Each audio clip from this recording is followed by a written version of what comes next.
Hello students, आज हम संख्या प्रणाली के पार्ट 2 का अध्ययन करेंगे, जिसमें हम बहुत महत्वपूर्ण विषयों को समझेंगे, जैसे विभाज्यता के नियम, संख्याओं के गुणधर्म और बोर्डमास नियम। ये सभी टॉपिक्स प्रतियोगी परीक्षाओं में बहुत बार पूछे जाते हैं, इसलिए इन्हें ध्यान से समझना बहुत आवश्यक है। सबसे पहले हम समझते हैं विभाज्यता के नियम क्या होते हैं।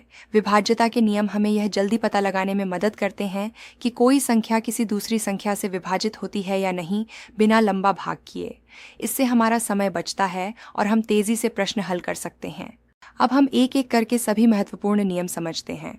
सबसे पहले है 2 से विभाज्यता का नियम। यदि किसी संख्या का अंतिम अंक 0, 2, 4, 6 या 8 हो, तो वह संख्या 2 से विभाजित होती है।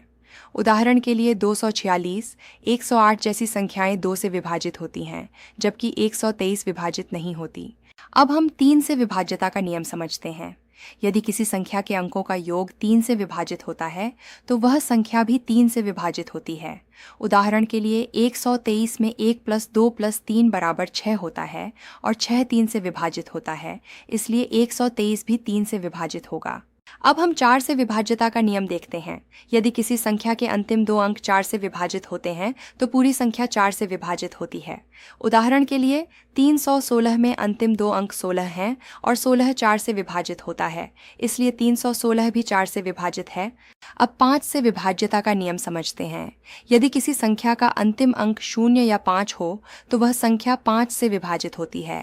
उदाहरण के लिए 45 और 120 5 से विभाजित होते हैं, जबकि 23 नहीं होता। अब हम 9 से विभाज्यता का नियम देखते हैं। यदि अंकों का योग 9 से विभाजित होता है, तो संख्या भी 9 से विभाजित होती है।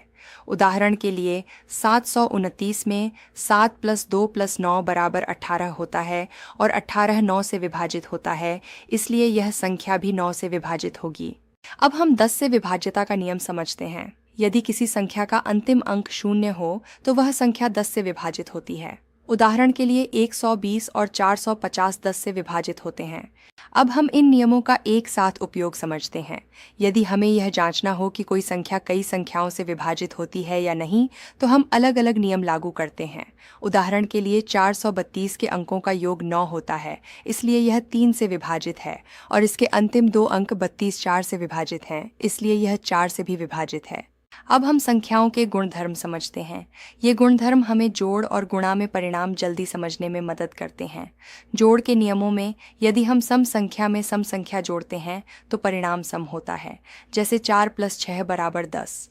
यदि हम विषम संख्या में विषम संख्या जोड़ते हैं, तो परिणाम सम होता है, जैसे 3 + 5 = 8। और यदि हम सम और विषम संख्या जोड़ते हैं, तो परिणाम विषम होता है। अब गुणा के नियमों को समझते हैं।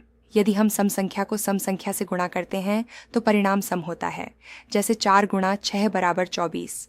यदि हम विषम संख्या को विषम संख्या से गुणा करते हैं, तो परिणाम विषम होता है, जैसे 3 × 5 = 15। और यदि हम सम और विषम संख्या का गुणा करते हैं, तो परिणाम सम होता है। अब हम बॉडमस नियम को समझते हैं, जो बहुत महत्वपूर्ण है। बॉडमस का मतलब है brackets, order, division, multiplication, addition और सब्ट्रैक्शन। इसका अर्थ है कि हमें किसी भी गणना को हल करते समय इसी क्रम का पालन करना चाहिए। सबसे पहले हम ब्रैकेट्स के अंदर की गणना करेंगे, उसके बाद घात या वर्गमूल जैसे ऑर्डर हल करेंगे, फिर भाग, उसके बाद गुणा, फिर जोड़ और अंत में घटाव करेंगे। अब एक उदाहरण देखते हैं। यदि हमारे पास प्रश्न है 8 + 6 × 2, तो सबसे पहले हम गुणा करेंगे, यानी 6 × 2 = 12। उसके बाद 8 + 12 करेंगे, जो कि 20 होता है। यही सही उत्तर है। यदि हम इस क्रम का पालन नहीं करेंगे, तो उत्तर गलत आ सकता है। इसलिए बॉडमास नियम बहुत महत्वपूर्ण है। अब अंत में एक छोटा सा प्रश्न लेते हैं। जांच करें कि 738 संख्या 3 और 9 से विभाजित है या नहीं। इसके लिए हम अंकों का योग करेंगे। 7 + 3 + 8 = 18। 18 3 से भी विभाजित होता है और 9 से भी, इसलिए यह संख्या दोनों से विभाजित है। आज हमने विभाज्यता के नियम, संख्याओं के गुणधर्म और बोर्डमास जैसे महत्वपूर्ण टॉपिक्स को विस्तार से समझा। ये सभी टॉपिक्स परीक्षा में बहुत महत्वपूर्ण हैं, इसलिए इनका अभ्यास अवश्य करें। धन्यवाद। जय हिंद।